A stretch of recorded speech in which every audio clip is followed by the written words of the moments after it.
The minister replies, "That wonderful sound comes from the harp, sire." The king further says, "Bring me that sound." Then the minister places the harp before the seat of the king and says, "O great king! This is the sound." The king says to the harp, "Call forth the sound, call forth the sound." But the harp does not bring forth any sound. Then the king cuts the strings, and still there is no sound. He tears off the skin, crushes the wood and breaks everything up into pieces, intending to press the sound out, but no sound comes. Then the king gets angry with the minister and says, "How dare you lie to me?" The minister says to the king, "Now, this is not the way to get at the good sound. All the causal relations and good expedient means can indeed call forth the sound. It is the same with the Buddha nature. There is no place where it rests. Only through the best expedient means is it able to appear. When it can be seen, one gains unsurpassed enlightenment." The Ekantaka cannot see the Buddha nature. So how can he make away with the sins of the three realms? O good man! If the Ekantaka believes in the fact that there is the Buddha nature, know that he cannot fall into the three realms. Also, such a person is not even called an Ekantaka. Not believing in the fact that there is the Buddha nature, this carries him down into the three realms. When a person falls into the three realms, he is an Ekantaka. O good man! You say that if there is not the nature of cream in milk, it cannot bring forth cream. If the seed of the Nyagradha tree does not possess a nature to be feet tall, there cannot be the fact of feet. An ignorant person might well say this, but not one who is wise. Why? Because there is no nature. O good man! If there were the nature of cream, there would be no need to call in the power of causal relations. O good man! Mix water and milk together and leave them thus for a month, and we will never gain any cream. If a drop of Falgu ficus oppositifolia, a red powder usually made from wild ginger root juice is added, we obtain cream. If there was already the phenomenon of cream, why would we need to wait upon the joint workings of causal relations? The same is the case with the Buddha nature of all beings. Assisted by various causal relations, we come to see it. Being grounded on various causal relations, we gain unsurpassed enlightenment. If things come about assisted by causal relations, this tells us that there is no nature that may be called its own. As there is no nature that can be named, one can well attain unsurpassed enlightenment. O good man! For this reason, the Bodhisattva Mahasattva always praises the good of a person and does not speak badly about what is deficient. This is the straight mind. Also, next, O good man! What is the straight mind of the Bodhisattva? The Bodhisattva Mahasattva never does evil. If evil is performed, the Bodhisattva immediately repents. He never hides his evil from his teacher or classmates. His repentance reproaches his own self, and no more evil is done. Even a small sin he feels as grave. When asked, he answers, "I did this." When asked, "Is it right or wrong, good or not good?" he answers, "Not good." When asked, "Will the sin call forth any result that is good or bad?" he answers, "The result will be one that is not good."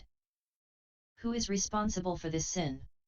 Are not all the Buddhas, Dharma, and Sangha responsible? He answers, "It is not from the Buddha, Dharma, or Sangha. This is what I did myself. This is what defilements create." By the straight mind, he believes in the existence of the Buddha nature. When a person believes in the Buddha nature, he cannot be an Ekantaka. Because of this straight mind, we speak of the Buddha's disciple. He may be given 1,000 items of clothing, drink, food, bedding, medical attendance, and medicines. All this cannot be called much. This is the Bodhisattva's straight mind. How does the Bodhisattva practice Sila, the moral precepts? The Bodhisattva Mahasattva upholds Sila, but not for birth in the heavens, nor out of fear, nor does he receive silence against dogs, fowls, cows, and pheasants. He does not violate Sila, nor does he fail in it, or wrong it, nor does he practice any mixed-up silas, nor any sravaka sila. He upholds the sila of the Bodhisattva Mahasattva. The Silaparamita perfected morality. He is perfect in the Upasampada, and is not arrogant. This is the sense in which we say that the Bodhisattva practices the way of Great Nirvana and is perfect in the third sila. How does the Bodhisattva befriend a good friend? The Bodhisattva Mahasattva always practices much and expounds to beings the way, not anything evil, saying that evil never calls forth a good result. O good man! I am the good teacher of all beings. Hence I thoroughly destroy the twisted views of the Brahmins. O good man! If any beings befriend me, they gain birth in the heavens, even though there be reason for them to fall into hell. This is as with Sunakshetra and others, who, on seeing me, were born in the Rupadhatu heaven, extirpating the causal relations of being born in hell. There are such persons as Sariputra and Maudgalyayana, who were no true good teachers of the way to beings. Why? Due to gaining the mind of the Ekantaka. O good man! I once lived in Varanasi. At that time, Sariputra taught 2 disciples. The one he taught to meditate upon white bones, and the other to count the number of breaths. Even after many years, they could gain no meditation. As a result of this, they acquired twisted views and said, there is no undefiled dharma of nirvana. If there were, I would have gained it. Why? I observe well all the silas that I have to observe. Then, on seeing that these bhiksus had acquired twisted views, I sent for Sariputra and reproached him, you do not teach well. Why do you teach these persons in an inverted way? Your disciples differ in their bent. One is a washerman, and the other is a goldsmith. The son of a goldsmith may be taught the counting of the number of breaths, and the washerman to meditate on white bones. As you teach in the wrong way, these 2 persons gain wrong views. I then taught these 2 persons as they ought to have been taught, and the 2, after having been taught, attained arhatship. Therefore, I am the good teacher of the way for all beings, and not Sariputra or Maudgalyayana. If any being who might have the worst fetter of defilement happens to meet me, I can, using the best expedient means, thoroughly cut away the root. My younger brother, Nanda, possessed the greatest of greed, and I did away with it by putting into effect various good expedients. Angulimalya possessed the greatest of malevolence. But on seeing me, he did away with it. King Ajatasattu was extremely ignorant. But on seeing me, he did away with this.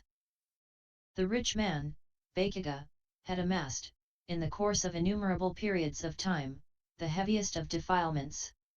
But on seeing me, his defilements all departed. Any evil or lowly person can win the respect and love of all humans and devas by befriending me and becoming my disciple. Srigupta was extremely evil-minded. But on seeing me, all his perverted views of life were done away with. On seeing me, he made away with the cause for hell and gained the prerequisite condition for birth in the heavens. Kikosendara was about to lose his life. But on seeing me, he gained his life. Kausika was about to lose his head, when, on seeing me, he gained the true mind. The butcher son of Kisagatami always committed evil. But on seeing me, he did away with it. On seeing me, Sendabika became unwavering in the observance of Sila, so that he would even abandon his life rather than violate Sila, as in the case of Sokbiku, i.e. the grass-bound bhiksu. So named due to the fact that once this bhiksu was deprived of all his clothing by robbers and then was tied up to grass and thus left out in the sun. But the bhiksu did not try to rend himself free from the grass, as he thought this would kill the grass. The king saw this and freed him. The king was greatly impressed by this holy action and later himself joined the Sangha. For this reason, Ananda is said to have stated that a semi-pure action is a good teacher of the way. But the case with me is not so. I say that a fully pure action is the good teacher of the way. This is how the Bodhisattva practices the way of Great Nirvana and perfects the 4th action of befriending a good teacher of the way. How does the Bodhisattva Mahasattva perfect rich hearing? The Bodhisattva, for the sake of Great Nirvana, copies, recites, understands and expounds the types of Sutras. This, we say, is how the Bodhisattva perfects rich hearing. Excluding the types of Sutras, the Bodhisattva upholds, recites, copies and expounds the Vipulya. This, we say, is how the Bodhisattva perfects rich hearing. Excluding the types of Sutras, the Bodhisattva upholds, copies, studies and expounds the all-wonderful Sutra of Great Nirvana. This is also the perfection of rich hearing by the Bodhisattva.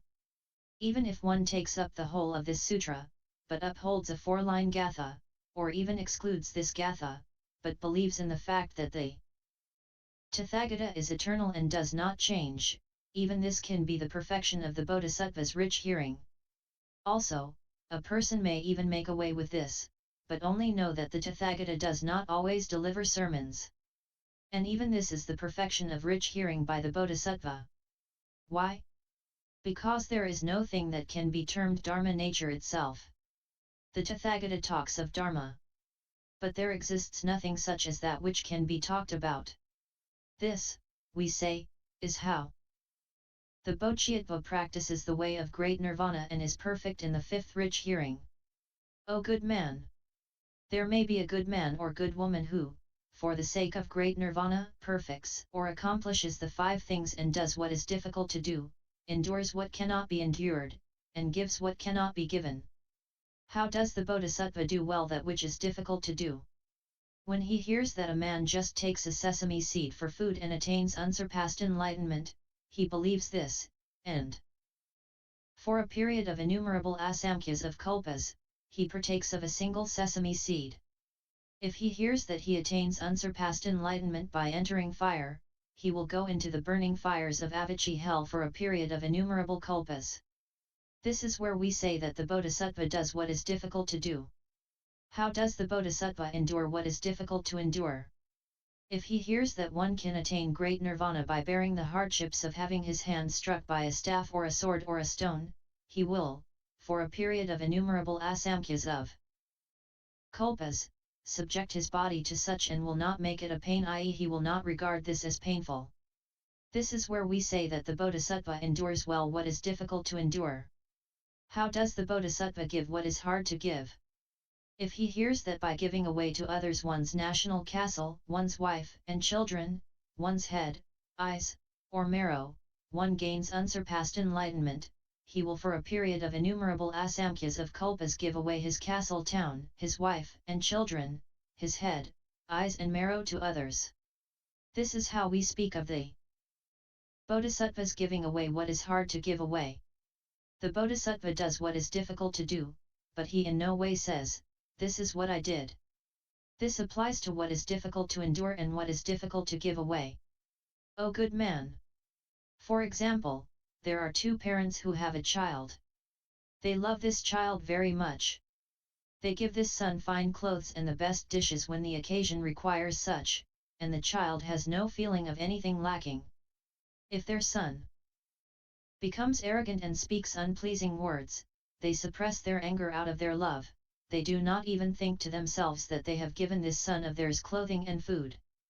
It is the same with the Bodhisattva Mahasattva, too. He views all beings as though they were his only son. If the son suffers from illness, the parents also suffer. They seek a doctor, medicine, and medical attendance. When the illness has departed, they do not think that they have cured their son of his illness and done away with it. It is the same with the Bodhisattva. Seeing that all beings suffer from the illness of defilement, compassion awakens in his mind. And he speaks of Dharma. When a person listens to his sermons, all defilements flee. When the defilements have gone, he does not think or say that he has done away with the sufferings of defilement. Should any such thought occur to him, he would not be able to attain unsurpassed enlightenment. He only thinks that he has never spoken of the way to a being and has thus cut off the fetter of defilement. The Bodhisattva Mahasattva experiences no anger or joy towards beings. Why not? Because he practices the samadhi of the all-void. On practicing the samadhi of the all-void, to whom could the Bodhisattva evince any anger or joy? O good man! For example, a forest becomes consumed by a great fire and gets burnt down, or is felled by man, or gets inundated with water.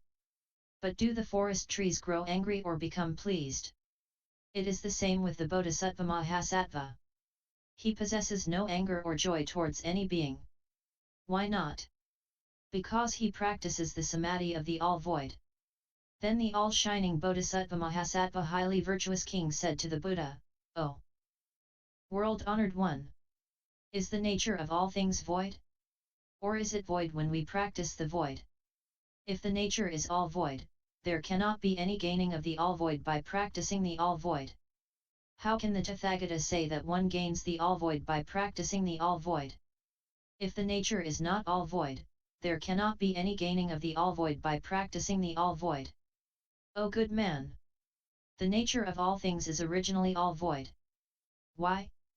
Because we cannot hold in our hands the nature of all things. O good man! The nature of matter cannot be held in one's hand. What is the nature of matter? Matter is not earth, water, fire, or wind. And yet it does not part from the nature of earth, water, fire, and wind. It is not blue, yellow, red, or white. And it does not part from blue, yellow, red, or white. It is not is, it is not is not. How can we say that matter has its own nature? As its nature is impossible to catch hold of, we say all void. It is the same with all things. As there is similarity and continuity, common mortals see and say that the nature of all things is not all void. The Bodhisattva Mahasattva perfects the five things. So he sees that the original nature of all things is all silence. O good man! If there is any Sramana or Brahmin who sees that the nature of all things is not all void, know that such a one is no Sramana, or no Brahmin. Such a person cannot practice Prajnaparamita and attain Great Nirvana. He cannot see all the Buddhas and Bodhisattvas face to face, he is the kindred of Mara. O good man! The nature of all things is originally all void. And when the Bodhisattva practices the all void, he sees the all void of all things. O good man! The nature of all things is impermanent. So, extinction well extinguishes. Extinction. If things were not impermanent, extinction could not extinguish. Any created thing has the phase of birth. So, a birth can call forth a birth. As there is the phase of extinction, this phase of extinction well calls forth extinction.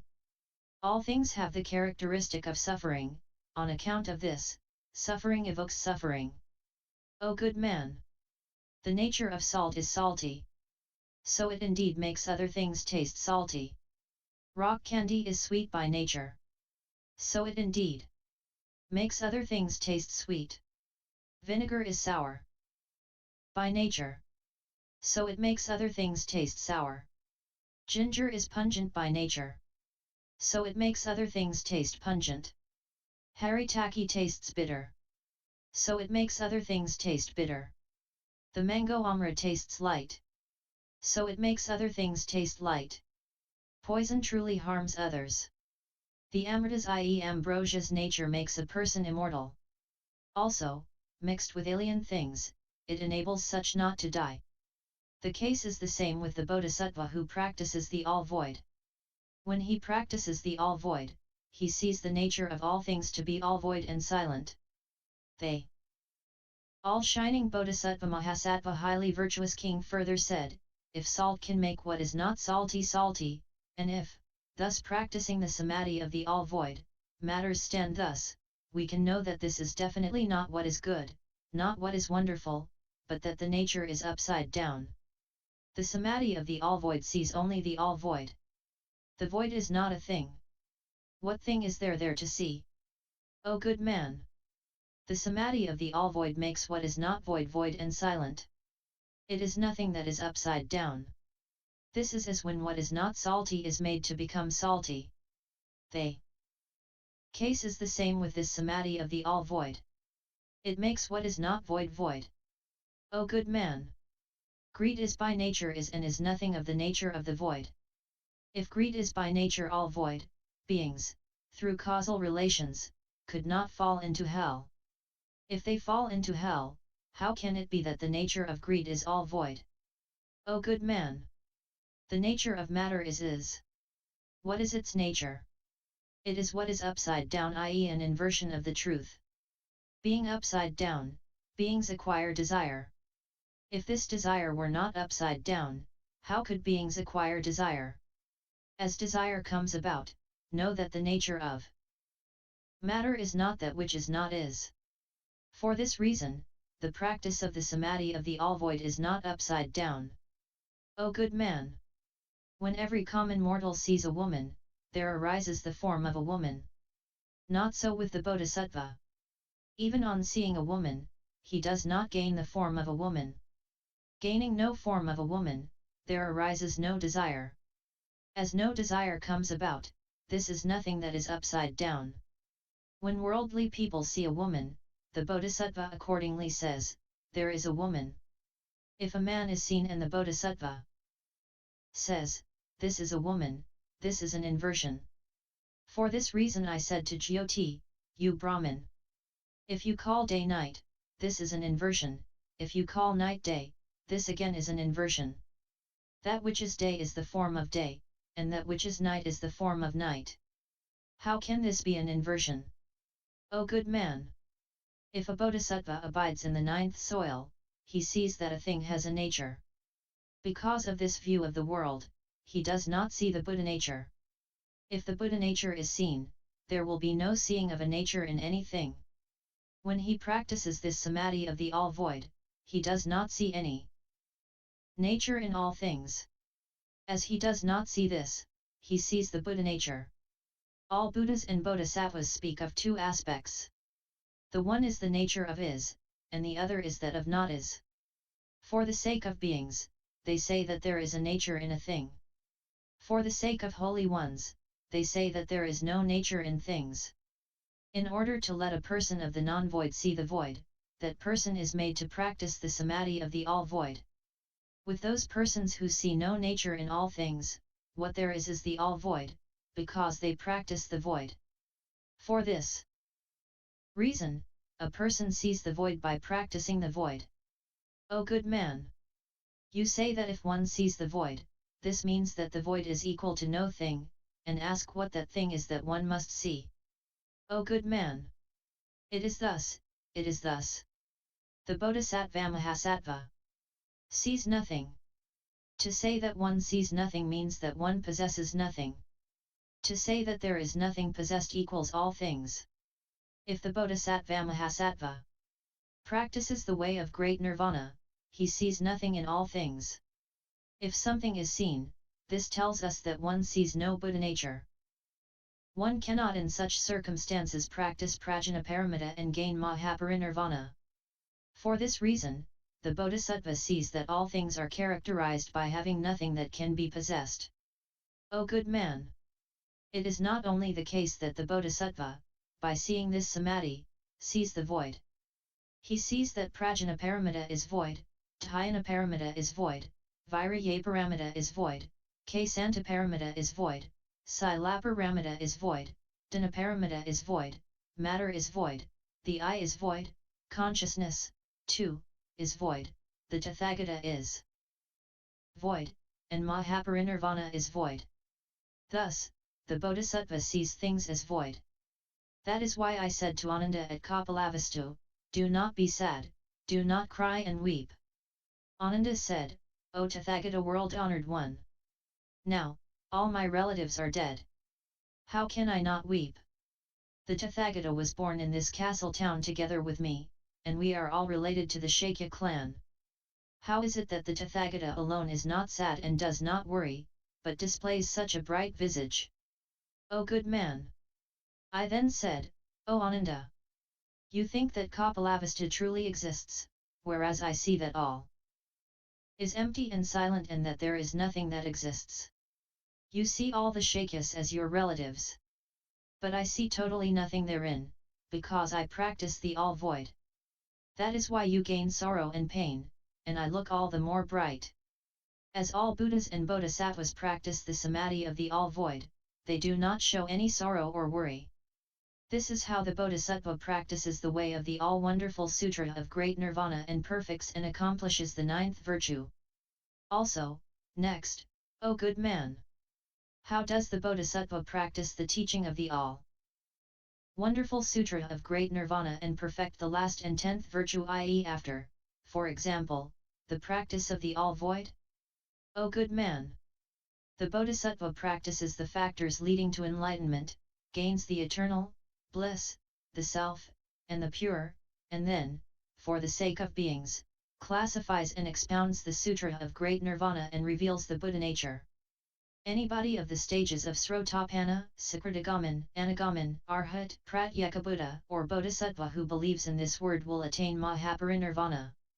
Any person who does not believe repeats the cycle of birth and death.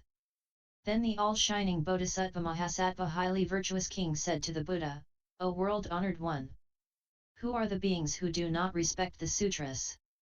O good man! After my entering nirvana, there will be Sravaka disciples who are ignorant and violate the precepts and take pleasure in disputation. They will cast away the types of sutra and recite and copy the documents of the various schools of the Tirthakas, keep all impure things, and say that these are things that were permitted by the Buddha. Such people will trade sandalwood for common wood, gold for brass, silver for solder, silk for wool, and amrita ambrosia for bad poison. What do I mean when I say that sandalwood is traded for common wood? My disciples, for the sake of alms, will preach Dharma to all the white-clad, i.e. the laity. People will lose interest and not give ear. They will sit high and the bhiksus low. Besides, they will offer various kinds of food and drink. But they will not listen. This is what we mean by trading sandalwood for common wood. What do we mean by trading gold for brass? The brass may be likened to color, sound, smell, taste, and touch, and gold to the moral precepts. All my disciples will violate the precepts they have received for reason of things. So we say they trade gold for brass. Why do we say trading silver for solder? We liken silver to the 10 good deeds and solder to the 10 evil deeds. All my disciples will abandon the 10 good deeds, performing the 10 evil deeds. So we say they trade silver for solder. How does a person trade silk for wool? Wool is likened to non-repentance and shamelessness, and silk to having a sense of shame. All my disciples will abandon repentance and not feel ashamed. This is why we say that they will relinquish silk for wool. How does one trade amrita for poison? Poison can be likened to the various alms offered, and amrita to undefiled dharma. All my disciples will praise their own selves for profit in the presence of the laity and will claim that they have attained that which is undefiled. This is what we mean when we say they will trade amrita for poison. Due to such bhiksus of evil designs, even when this all-wonderful Sutra of Great Nirvana flourishes in Jambudvipa and when all disciples recite, copy, and preach it, and cause it to flourish, these will be killed by such evil bhiksus. Then, all such bhiksus of evil designs will gather together and take oaths, if any person upholds, copies, recites, or studies the Great Nirvana Sutra, we will not sit together with them, not talk or exchange words with them. Why not? The Great Nirvana Sutra is not a sutra of the Buddhas. Why not? It is a work of perverted views. These perverted views are none but of the 6 masters. What the 6 masters say is no sutra of the Buddha. Why not? All Buddhas say that all things are impermanent, non-self, non-bliss, and non-pure. When it is said that all things are the eternal, bliss, self, and the pure, how could this be a sutra of the Buddhas? All Buddhas and Bodhisattvas permit the bhiksus to store up various things. The 6 masters do not allow their disciples to store up anything. How could all this be what the Buddha says? All Buddhas and Bodhisattvas do not tell their disciples to refrain from the 5 tastes, i.e. the 5 varieties of milk product, and from eating meat. The 6 masters do not permit the 5 kinds of salt, the 5 tastes of the cow and fat and blood. How could the prohibiting of these be the right teaching of the Buddha's Sutra? All Buddhas and Bodhisattvas preach the three vehicles. But this sutra speaks only of one. It speaks of Great Nirvana. How could anything such be the right teaching of the Buddha? All Buddhas ultimately enter Nirvana. This sutra says that the Buddha is the eternal, bliss, the self, and the pure, and that he does not enter Nirvana. This sutra does not have any place amongst the types of sutras. This is what Mara says. This is no sermon of the Buddhas. O good man! Any such person might be my disciple, but he is unable to believe in this sutra. O good man! If, at such a juncture, there should be any person who believes in this sutra, or in even half a line of it, know that such a person is truly my disciple. With such faith, one will see the Buddha nature and enter Nirvana. Then, the all-shining Bodhisattva Highly-Virtuous King said to the Buddha, O world-honored one! It is very well that the Tathagata today thoroughly opens up the Great Nirvana Sutra. O world-honored one! I have now, through this, come to know of a single or half a line of this Great Nirvana Sutra. As I come to understand a line or half a line, I now see somewhat of the Buddha nature, which you the Buddha speak about. I too shall be able to attain Great Nirvana. This is how we speak of the Bodhisattvas practicing the way of the all-wonderful Sutra of Great Nirvana and of his perfecting and accomplishing the 10th virtue. YouTube video Buddhist Sutras https